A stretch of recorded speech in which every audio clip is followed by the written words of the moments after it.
Doom 2, Jackrabbit, Raptor Call of the Shadows, Warcraft.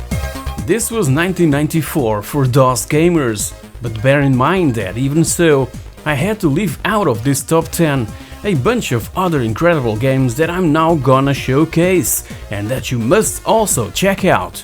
All New World of Lemmings, Cannon Fodder 2, The Chaos Engine, Colonization, One Must Fall 2097, Desert Strike, Aladdin, The Incredible Machine 2, Micro Machines, NASCAR Racing, Pinball Dreams 2, Quarantine, Star Wars TIE Fighter, System Shock, Theme Park, Transport Tycoon, UFO Enemy Unknown, Ultima 8, Under a Killing Moon, and Wing Commander 3.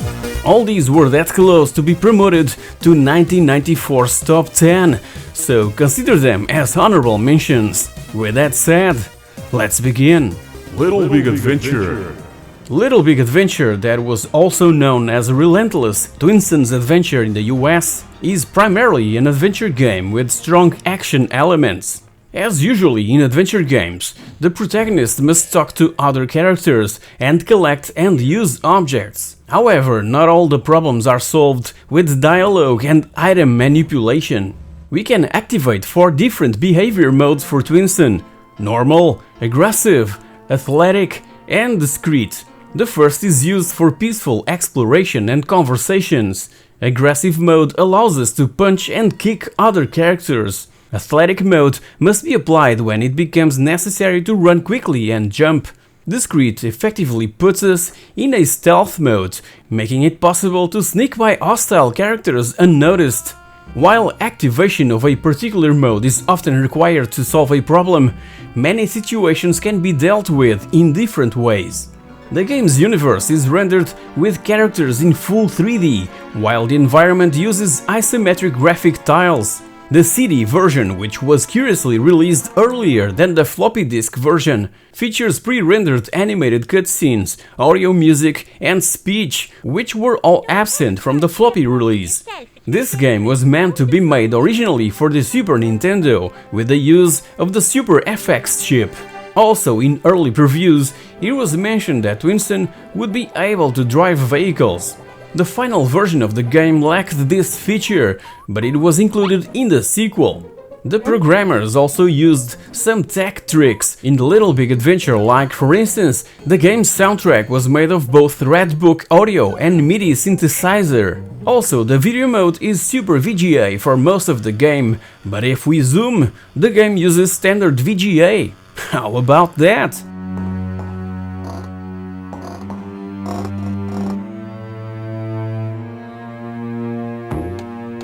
Beneath the Steel Sky. Taking place in a dystopian industrial future, what really pops out in Beneath the Steel Sky are the beautifully hand-drawn backgrounds.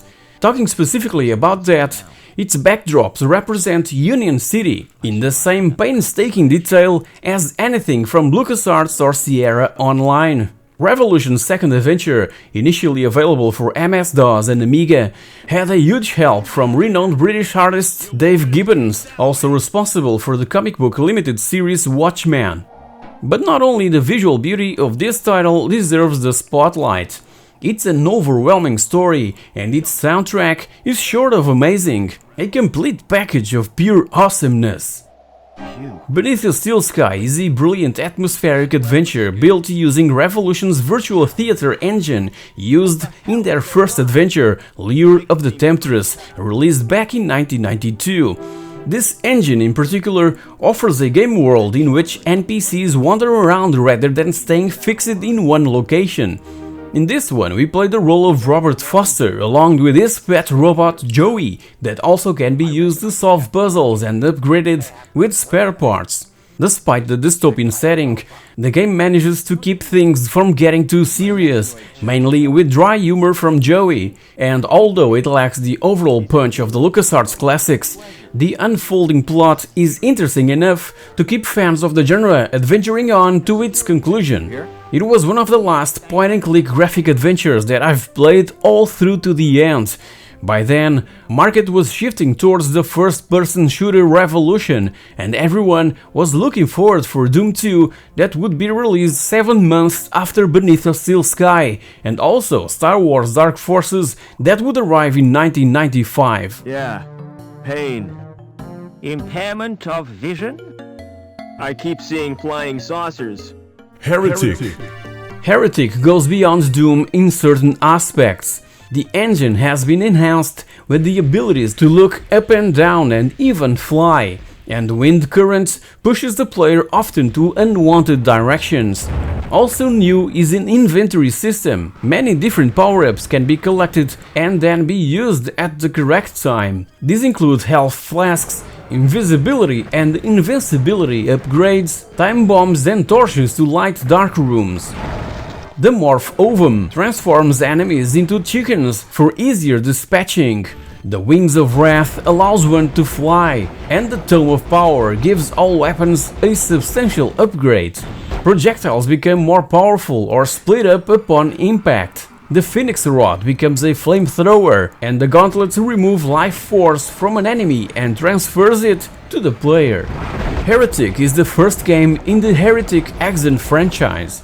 It uses the engine from id Software's Doom and transplants the game's first-person shooter gameplay into a fantasy setting. Like Doom, Heretic consists of 3 distinct episodes, playable in any order, the first being available as shareware. The hunt for the Sparrow begins in the City of the Damned, continues in the alternate dimension of the Hell's Maw, and comes to an end in the Dome of the Sparrow. Every episode consists of 9 levels, one of them a hidden one. The goal in each level is to find the exit, killing everything that moves. Keys must be found and buttons pressed to advance. Enemies include gargoyles, golems, undead knights, sorcerers, Ophidian beasts and more. Most enemies exist in several varieties. Some have additional range attacks, others have ghost forms and are resistant to certain weapons. The weapon arsenal is large and varied. The basic weapons are a wooden staff and the elven wand that shoots low damage magic bullets. More powerful equipment must be found. The ethereal crossbow dispenses a spread of arrows doing high damage, but at a low firing rate. The Dragon's Claw and Hell Staff shoot in a higher frequency. The claw hits enemies instantly, the staff's energy bullets need to travel to them first. The Phoenix Rod fires explosive charges and must be handled with care. The Fire Mace unleashes steel metal projectiles that bounce across the room towards the enemy. A bare melee weapon and a wooden staff are the gauntlets of the Necromancer, which dispense deadly energy. A final word for the ambience created not only by its visuals, but also by the music and the environmental audio. Brilliant!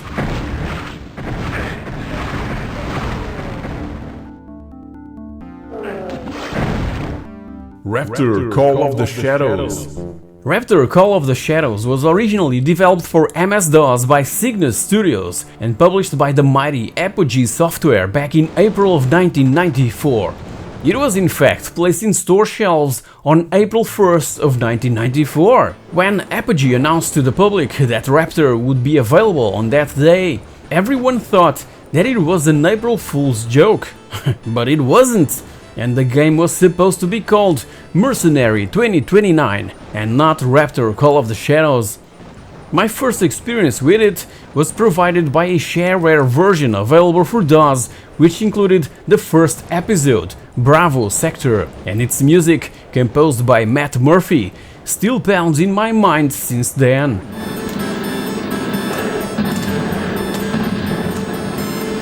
The game is divided into 3 sectors: Bravo Sector, Tango Sector and Aura Regions, each one composed of a total of 9 levels, and for its plot is as basic as being sent on interplanetary missions to destroy everything that crosses our path, in this case the Megacorps thugs.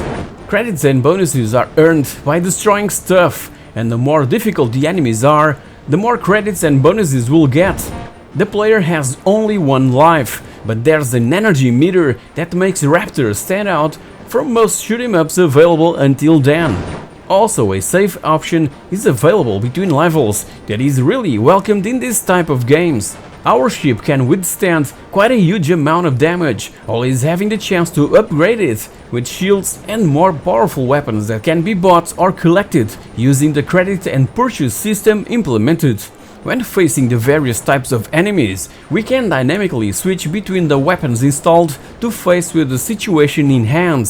The more original weapons present must be the auto-tracking turrets, and besides the mega bomb that will destroy everything on screen, including enemy bullets and projectiles, there's this weapon that fires continuous instant beams capable of penetrating and destroying multiple targets in one shot.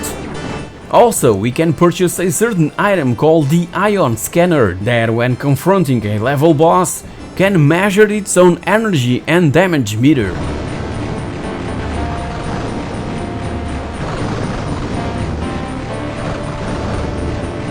Blackthorne. Blackthorne, also known as Black Hawk in some European countries, is a platform action game played from a side view with non-scrolling backgrounds. It was released both for MS-DOS and for the Super Nintendo, and its cover art was drawn by Jim Lee, a Image Comics artist by that time after rising to fame at Marvel Comics. Despite the Super Nintendo being the original release, it ended up censored in the United States and Europe and misses the blood effects when shooting prisoners, bleeding corpses, and a blood splash in the Blizzard logo and game over screen. It has certain similarities to Prince of Persia, being set in maze-like environments and focusing on exploration and occasional puzzle solving, but its inspiration came from another world and flashback, as officially stated by Blizzard's original creative team. The idea for Blackthorne came from a couple other games Out of this world, flashback. that were among the first to use rotoscoping. The animations are so lifelike, they're amazing. Kyle Blackthorne Vlaros fights enemies by shooting at them. And why Kyle? Well, because the developers loved Terminator, and in Terminator we have Kyle Reese, that's why. His default weapon, a pump-action shotgun, can be upgraded throughout the course of the game. Various types of bombs can be used to damage enemies, blow open doors, or destroy generators. Keys must be found to gain access to new areas. Now, talking about enemies, this was Blizzard's first game to feature that so particular orc laugh. We could soon also find in Warcraft, that curiously was released right about the same time as Blackthorne. So in this one we seek out for revenge on Sarlacc and his minions, and the gameplay involves large platforming sequences in which we can run and climb around the environment, find keys and items, and progress to the end of each maze-like level. Combat in Blackthorne takes the form of gunfights. Both Kyle and his enemies can press against walls to avoid incoming bullets. We can also fire blindly behind ourselves. As said, during the game we use a pump-action shotgun as our primary weapon. As the game progresses, Androthi allies will help us upgrade that weapon, increasing its speed and power. The game has 17 levels within 4 areas: the mines of Androth, the Karelian forests and swamps, the Wasteland Desert and Shadowkeep. As the game progresses through these areas, we become stronger and better equipped, but so do the enemies. The Sega 32X version, that arrived a year later, includes a 5th area, the Snowy Mountains, which is not found in the other versions of the game.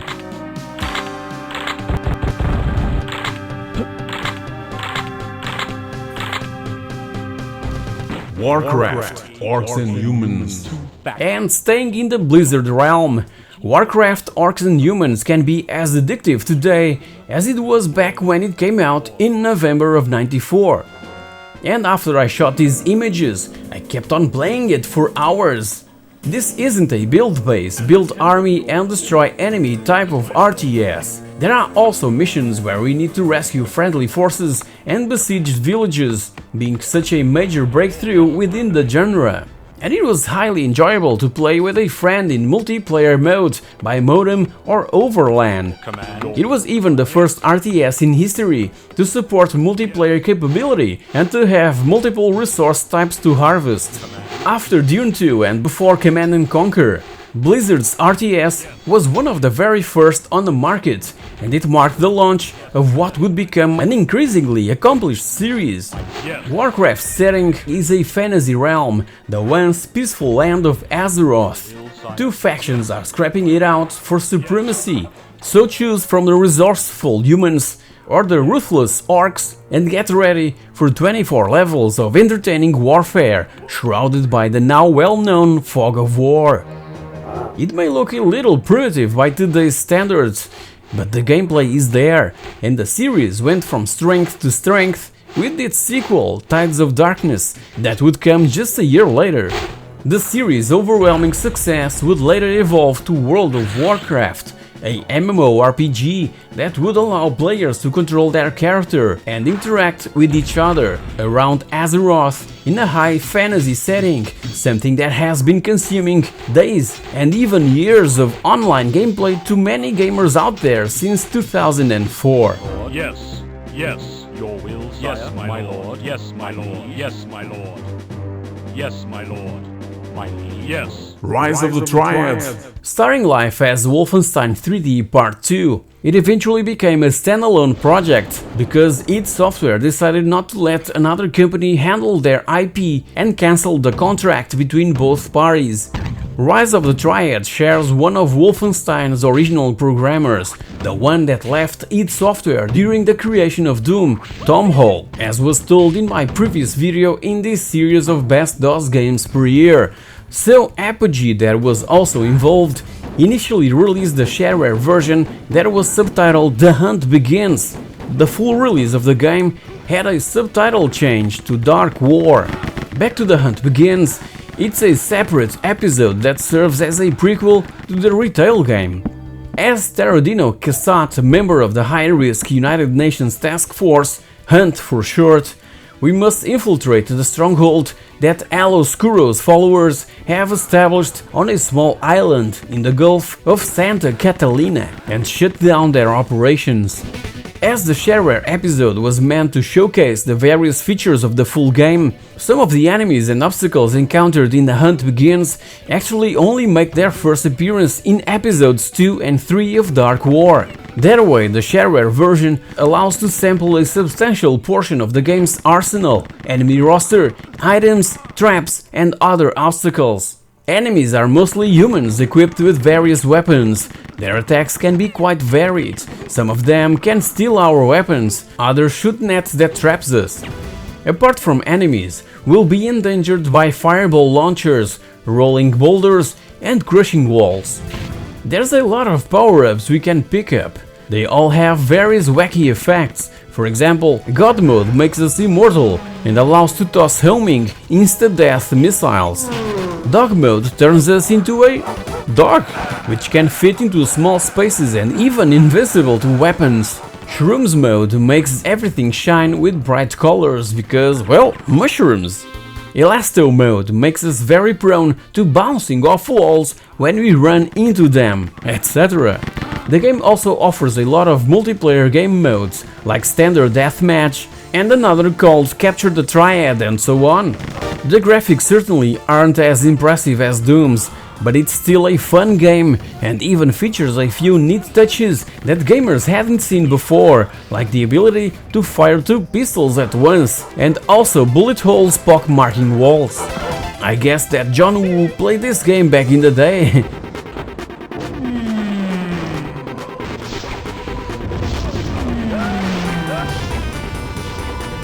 Jazz Jackrabbit. Jazz Jackrabbit was a sort of Sonic game that PC gamers were looking for. An extremely fast side-scrolling platformer, a style more common to see on consoles by that time. It was developed and published by Epic Mega Games for DOS and later for Mac and for Windows. In this platform game, Jazz, the hero of the rabbit planet Kurotus, must rescue the beloved rabbit princess Ava Earlong and defeat the leader of the turtle terrorists, Devon Shell, traveling to different planets to gather clues concerning Ava's whereabouts while liberating them from Shell's tyranny. The similarity to Sonic the Hedgehog manifests itself in Jazz's uncanny speed and the fact it increases the more he runs. However, the rest of the gameplay mechanics are different. The game is primarily a shooter, meaning that in order to defeat our enemies, it's not enough for us to jump over their heads.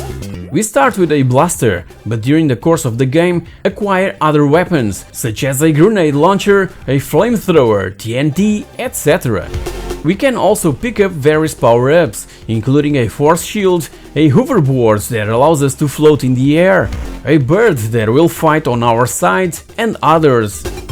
The game was originally divided into 6 episodes, with only the first one available in the shareware version, as usual. Each episode has 3 planets, with every planet itself consisting of 2 levels. The final level of every episode features a boss that we must deal with in order to complete the level, and episodes are tied by a single storyline, usually progressing after each episode is finished.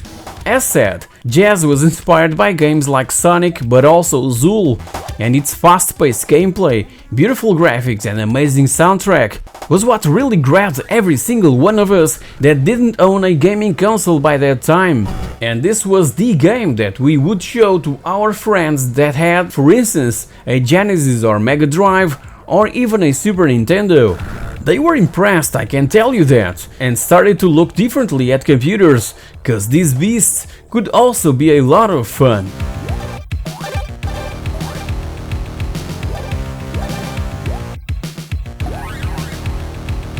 Pinball Fantasies.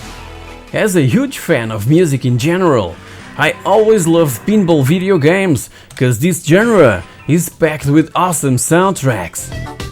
Developers would normally incorporate awesome tunes into these games, and that's why I absolutely love this genre. And Pinball Fantasies is still my favorite pinball video game to play on the good old Commodore Amiga and one of my favorites on DOS.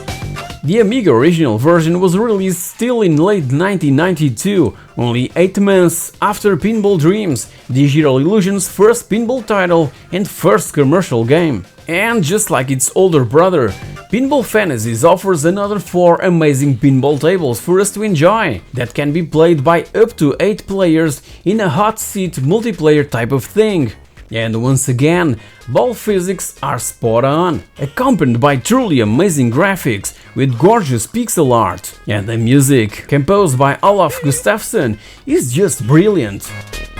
By the way, Olaf is one of the original co-founders of Digital Illusions that by 2005 also co-founded Epos Game Studios, responsible along with XDev and Clever Beans for the amazing Wipeout Omega collection. As said, Pinball Fantasies started as an Amiga regional title that soon got converted to DOS, Atari Jaguar, the Super NES and even the Game Boy.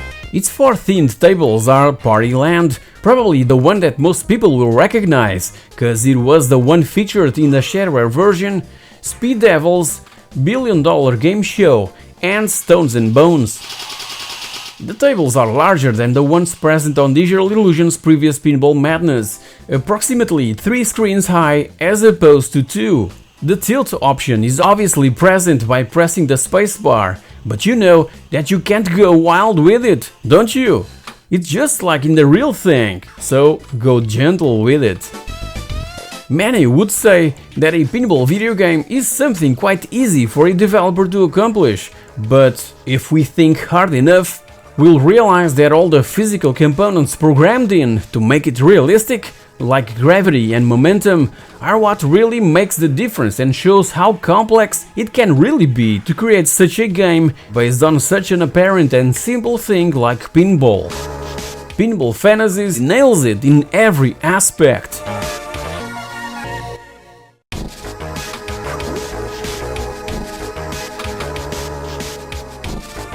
Doom 2, Hell on Earth. Again, what can be said about Doom 2 that hasn't already been said. The best action game on the PC got even better with this second installment subtitled Hell on Earth, featuring all new levels, more monsters and the legendary super shotgun. However, many said that Doom 2 seemed more of an add-on than a true sequel. And it's kind of true. And it's also kind of true that rarely has a sequel had to do so little to be successful and praised all over the place. Unlike its predecessor, which took a year to make, this game was 8 months in production. The improvements are indeed refinements, and what it basically did was experimenting, creating levels that were all one big set piece and explained to the whole gaming industry exactly what the first-person shooter genre refers to as spacing. In this sequel, the protagonist is still the same hero, the last remaining space marine. After having single-handedly saved Mars from demonic threat, he returns to Earth, only to find out that demons have already invaded it, killed most of its inhabitants or possessed them. It's now our task to bring down the force field around the last operational starport to allow the remnants of mankind to escape. Doom 2 looks and plays very similarly to its predecessor, utilizing the same 3D graphical engine with 2D sprites for enemies. The gameplay once again consists entirely of navigating the hero from first-person view through 3D environments and shooting at the demons while attempting to find a way out by flipping switches and looking for keys. Unlike in Doom, which is divided into 3 episodes, the 30 levels of this game plus the 2 secret levels form that big set piece I mentioned before, creating a sort of single and long episode. Doom 2 was the first game to be rated by the ESRB, as its predecessor naturally inspired it due to all the controversy that surrounded its creation. In fact, the commercial boxed version of the original Doom was placed in store shelves after Doom 2. Yeah.